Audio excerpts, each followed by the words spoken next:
আমরা ফ্যাসিবাদের পতন ঘটিয়েছি, কিন্তু এখন পর্যন্ত আমরা গণতন্ত্রের উত্তরণ ঘটাতে পারি। এখন পর্যন্ত আমাদের যেটা আকাঙ্ক্ষা, যারা আমাদের জনগণের ভোটের মাধ্যমে আমরা যে আমাদের সরকার গঠন করবো, পার্লামেন্ট গঠন করবো, সেটা কিন্তু আমরা এখনো গঠন করতে পারিনি। অন্তর্বর্তীকালীন সরকার এসছেন, সংস্থার ইউজ আমাদের সকলের সত্য।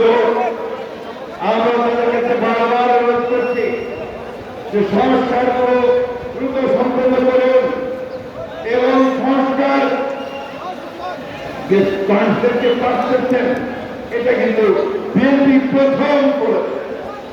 1975 সালের একদলীয় শাসন ব্যবস্থা 5 সাল থেকে পট পরিবর্তনের পরে আমাদের নেতা শহীদ প্রেসিডেন্ট জিয়া রহমানি সেই গণতন্ত্র নিয়ে যে সংস্কার শুরু করেছিলেন।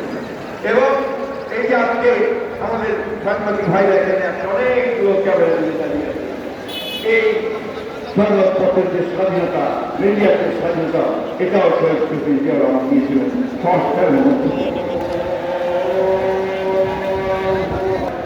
সবচেয়ে খারাপ সময়ে যখন আমাদের ফ্যাসিবাদ চেপে বসেছে, তখনই রাষ্ট্র পরিবর্তনের কথা চিন্তা করে, কাঠামো পরিবর্তনের কথা চিন্তা করে তিনি 31 দফা দিয়েছিলেন।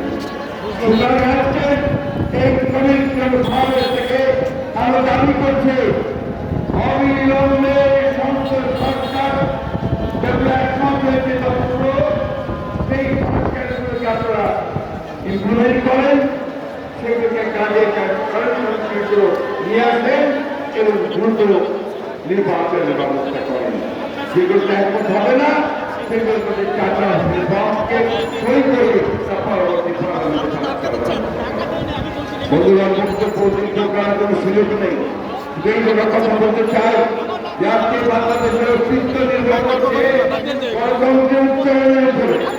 গণতান্ত্রিক ব্যবস্থা যাওয়ার পরে সেখানেই আমাদের সমস্যাগুলো সমাধান হবে, আমরা বিশ্বাস করি। কৃষকদের দৈনিককে বেরোতে মানুষের সমস্যার সমাধান একমাত্র সমাধান সম্ভব একটা গণতান্ত্রিক ব্যবস্থায় উচ্চারণের মধ্য দিয়ে।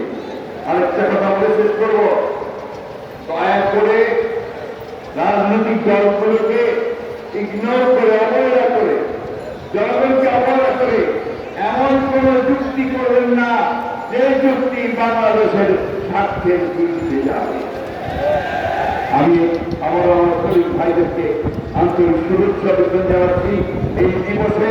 সেই সঙ্গে যে স্লোগানটি এই দিনের সবচেয়ে বড় স্লোগান, সমস্ত দুনিয়ার মানুষের এক করে, সেই স্লোগান নিয়ে শেষ